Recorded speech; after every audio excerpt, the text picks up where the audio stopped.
In this video, we will be going through 5 sheets, which are all together about how you're going to be making money out of the SME SaaS function of your business. So we'll start off with something which is pretty easy. I could almost just skip it, but why don't I'll give you a little quick intro. So basically this is sort of a KPI-ish summary of what's happening here. So we can see ARRs, MRRs, new MRRs coming, all sorts of things, your customers, your bookings, your churn rates on both a dollar and a customer basis, and also your churn, so customers, MRR. And then here at the bottom, it's grouped because you don't really necessarily need to look at it unless you want to. These are all linked to these workhorse sheets here, which are super duper long. And so rather than having to dig into them, I thought, why don't I put them on the sheet, just in case something looks a bit iffy and you want to dig into it. Now, the way the calculations are done, you start out with your MRR at the start of the month. We'll see that from your actuals, we don't have any current MRR coming in, so it will be 0. Then you'll add in the new MRR for that month. You'll deduct your churn, and then you'll have what I call package switching. So if people switch from basic to premium or pro, you'll make more money because you charge more for it. Whereas if they switch down from a package, they'll start making less money. Then we're going to include your expansion revenue. So once you're making money from customers, you want to make more money from them. And you can do that from 2 ways, either a module-based approach or buying more seats. I enable you to do both, depending which one you want to do, one or the other. Now we do the same thing here. And so your MRR at the end of the month is a function of all these calculations. And so your start of the month MRR will be your end of month from the previous month. And then your end of month will be your beginning, adding for the upside, deducting for the downside, and getting to your endpoint. So we do this for basic, premium, pro guys, and then you see your total. You get it for annual, and then we can see what happens with your customers, with your bookings, and that's a quick overview of the MRR and customer summary, which is just a summary sheet. Now, this is really core, this sheet. This is actually you setting the pricing for your SME customers. Now, I know everyone's a little bit different, so I modeled in 3 ways that you can actually do this. You see the yellow boxes here, right? Monthly fee, usage fee, monthly fee and usage. These are 3 approaches you can take. If you're just pretty plain vanilla and you just charge $1 a month to those customers, just stick with the monthly fee one. If you're really sort of a variable business, maybe based on APIs like Zapier or something, then maybe the usage fee would make sense for you because the amount of customers will pay you depends on how much they're using it. This is the summary sheet. One thing I haven't done another video, but I'm just going to teach you to do it now. Depending if you're Mac on a PC, it's basically the same thing. If you're on a PC, just type in Alt-TO. If you're in a Mac, do this, click Preferences. Click on the calculations or formulas will be in a PC, and make sure automatic and use iterative calculations are on. This model will not be working if this has not been turned on. So if you're putting in things and you're seeing that they're not updated, iterative calculations are why. Now the model is huge, okay? So don't freak out too much if you want to put in lots of numbers and it's taking you too long. Go into your calculations, your formulas, and put this to manual and turn this off. And the model will stop doing calculations every time you make a change. So say if you're filling the actual P&L sheet, turn this off, tap, tap, tap, input everything, and then turn it back on and see what happens. If you're running a super high performance computer, maybe you won't have this problem, but for normal people, there's just no way of getting around it when you've got a 10 megabyte model. But make sure that you've got this iterative calculations turned on. It's something a lot of people aren't aware of. And it's basically the cause for most of the issues people have. Now, we have this for basic, premium, and pro customers. So you see basic, premium, and pro for those pricing packages. So you can make this different for each of them if you want to, or maybe you just keep it the same, which is probably more likely. But I've built in the flexibility for you to actually be able to do that. So we're just going to go ahead and ungroup these. And we'll see if the basic, we've got the standard monthly fee, the usage calculation, and the monthly fee and usage. I'll just zoom a little bit so you can see this nicer. So to fill this in, it can be pretty simple, actually. If you're just charging a certain amount a month and that's it, all you do is type in 3 numbers and you're done on this sheet, really. we'll delete the other stuff, but that's all you need to do. But say, for example, you offer discounts 10, 15, 20% by paying up front. You can do that by just putting what the discount will be. So we'll see that is, depending on the contract length, which you can also change, how much you'll be billing up front for a year. These API calls here are purely for calculating your hosting costs, which are in one of the expenses sheets. So we'll see these are linked to your expense sheet and your tech costs. So these will be pulling in from your SME pricing sheet. So if you don't really want to care about this thing, just ignore it. But if you have expenses associated with your business, maybe you want to put it in. So you'll say, well, maybe there's 3 categories of customer: heavy, medium, and light. And they'll be making a certain amount of calls per month, which you have to pay for. You kind of put in what you think the allocation will be between these types, and you multiply these and you figure out what the average API per order use will be. Again, put these to 0 if you don't care about it. Now, a second one we have is the usage calculation. So Zapier would be a great example. You're paying for the number of calls using. Well, technically, they actually charge a base fee and then a variable amount for it, but you kind of get the point that I'm making here. So we'll say, well, how many API calls are people actually doing? And what will the allocation between these people to get the average, which will be 1,750. Now, you may decide to tier things up by offering blocks of calls. If you don't, you just put that as the same number as above, and you'll be having like a 1-to-1 ratio.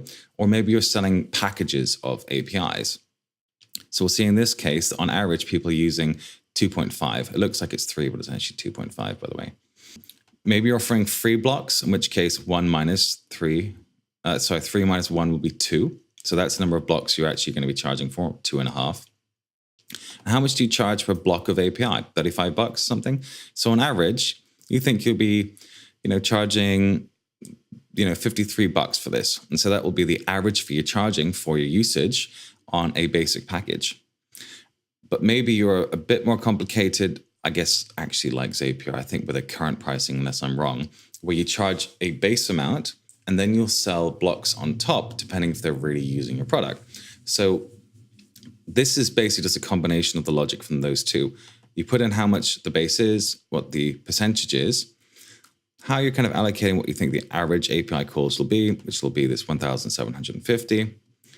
Again, you can have your blocks if you give them any for free, and then you're charging for those blocks. And then you'll have a total amount, which is the basic, plus this variable aspect that you're doing here. Now, I'm assuming in this case that you can do an annual upfront fee for that. And then maybe you might do something whereby you bill if they go over that term.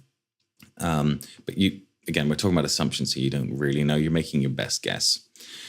In this case, because it's purely variable, I assume you actually don't really know what's happening. And so you don't offer an annual pricing discount for those.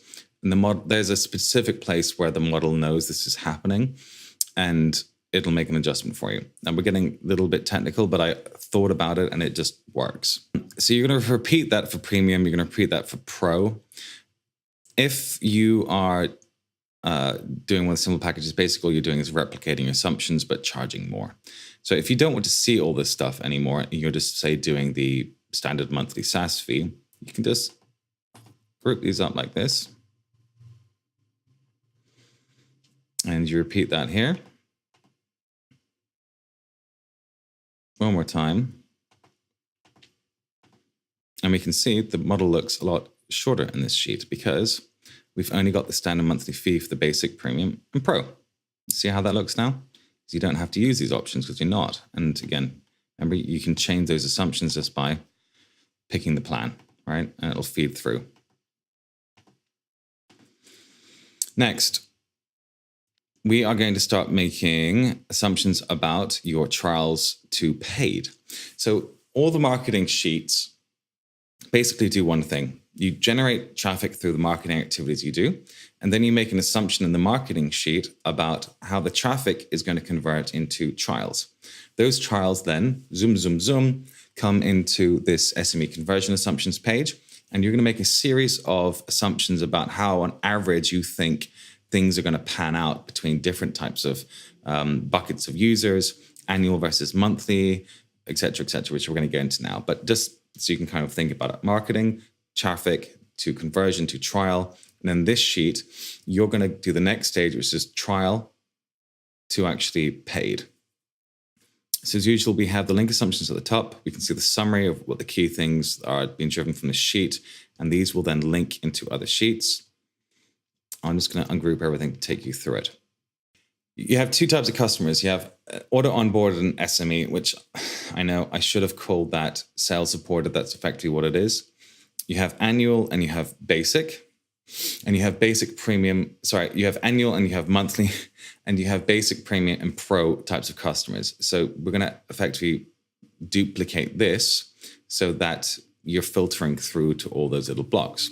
So first thing we're going to do is decide what percentage of your trials that you're generating from your websites or marketing activities will have to be sales supported, onboarded, or will automatically onboard themselves.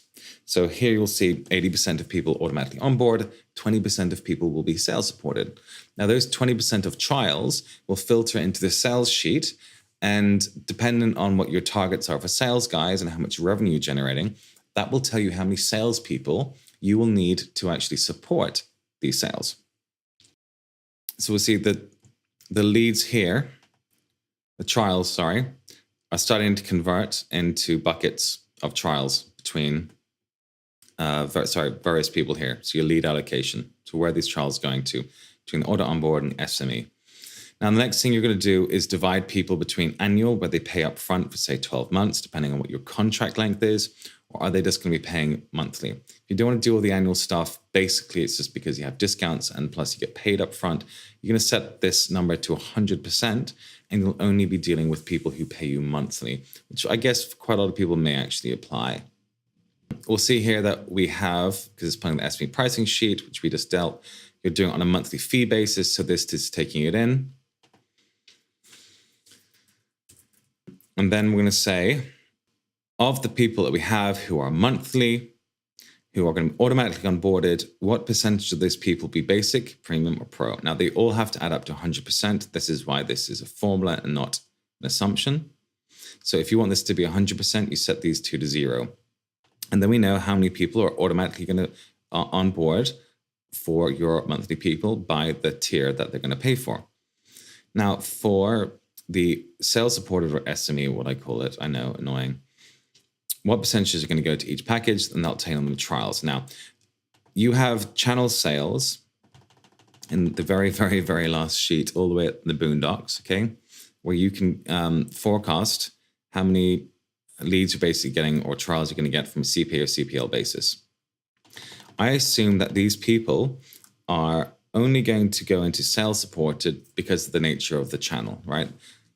Whoever, Zendesk, whatever it is sending you leads, is going to sell them to you, and then the salespeople need to support them, and the channel managers will have to facilitate these. And so the salespeople will have to also kind of get involved. That's my assumption, okay? And so that's why we'll say add channel sales, and that's why it's a little bit different into this automated onboarding one. And then we figure out the total number of trials. So these ones will be larger than this one because we're also adding in the total amount of your channel sales trials for that month. Now, when people trial your site, particularly if you say have a freemium version, you may or may not know the time it's going to take before people will start paying you the dollar bill. If you, for example, have a 1-month trial, then you know people are either going to come in or they're going to bugger off in the first month, at which point you would just set this to 100% and delete this. And you can see it says 1 month here, whereas before it said 2 months. What's going on here? I assume for the total number of people who are going to convert from a trial to paid will take a maximum of 2 months. So 50 people in the first month, so 50% in the first month, 50% in the second month. So we can see that our conversion from trial to paid is 25%. So seeing that half in each month, the implied curve is going to be this, and it'll add up to 25%. So here's where you decide what percentage of your automatically onboarded people of the total number of trials, which you allocated up here, will actually start paying you money, okay? And on what month? And then you do the same thing for the sales supported people. And you can argue it's higher or lower because the salespeople are good or something. And then we're going to add in the actual customers that you have from your actual sheet, because if you've been running business, right, you still want to make money from those people. So that allows you to do that. Now, next thing you want to do is put in the churn rate. Churn is bad. You want to keep customers. So you type in what the average number of lengths you think these customers are going to stay with you. This is, of course, critical for your LTV, lifetime value calculations, and this will tell you on average what the monthly churn will be. So definitely keep this less than 4%. Maybe you'll say that your churn is really shitty at the start because you suck. And so you can inflate that number until you get to that steady state of 2.4%, which was the same number here, okay? If you don't care, just set these to 0. Now we have package switching. So let's say someone signs up for a basic package and they go, do you know what? I've actually got a lot of customers. I need the features that you offer in your premium or your pro package. Well, then they will switch from basic to pro, and that's a package switch. So we can see basic to pro. 10% of your basic users will upgrade, but also they'll do downgrades. Maybe they think your pro packages sucks because it's too expensive or something and they're not using enough anymore, but they still like it. They'll downgrade to a basic version. So what percentage of those will they be? Now, if you don't really know, maybe you just set these to 0. If you have some trading history about typically what's happening, then cool, you can do this, right? Nice. And if the upgrades are bigger than your downgrades, then you get that thing called expansion revenue, which I may have mentioned before, or will have mentioned in one of the videos. Now, that was the monthly part. We're going to replicate this again for the annual part. And it's almost exactly the same, except that people are going to be paying for a certain amount of time. So this is your contract length, okay? This drives a couple of assumptions in here. So type in what your contract length will be. It's basically the number of people need to pay in order to get the discount. Then we're going to start bucketing people up again. So of the automatically onboarded people, what a basic premium pro. Of the sales supported SME people, what a basic premium pro. We add in the channel sales again. And then we're going to do the adoption curve. How long does it take for people to actually start paying you? Of the percentage of people which will convert, which affects your implied adoption curve.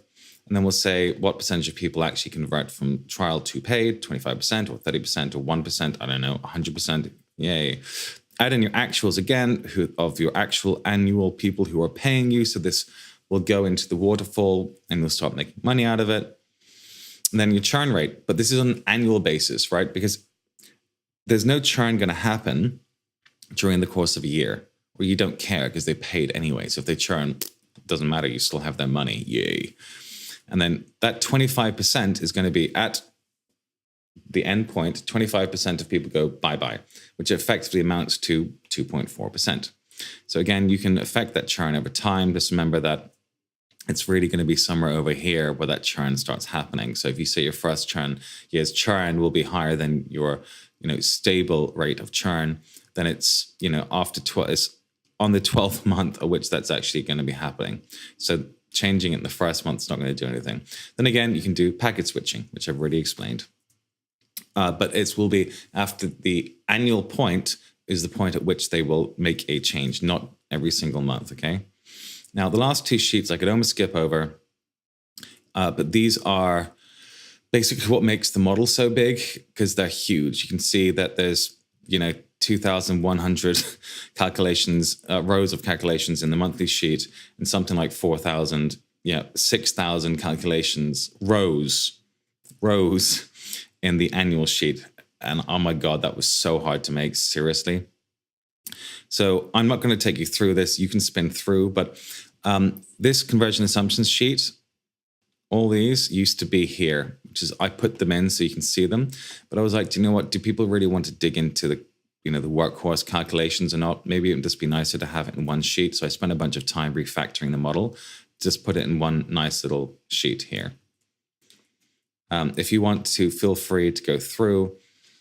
Basically, we're just figuring out the customers and your churn, the packet switching, add downgrades, less upgrades, MR waterfalls, blah, blah, blah. And that feeds in. So we'll see here, for example, the MR waterfall, right? This stuff looks familiar, right? Is because it feeds in down here. So if you want to see what's happening in these workhorse calculation sheets, you know, there's 6,000 rows of calculations here, right?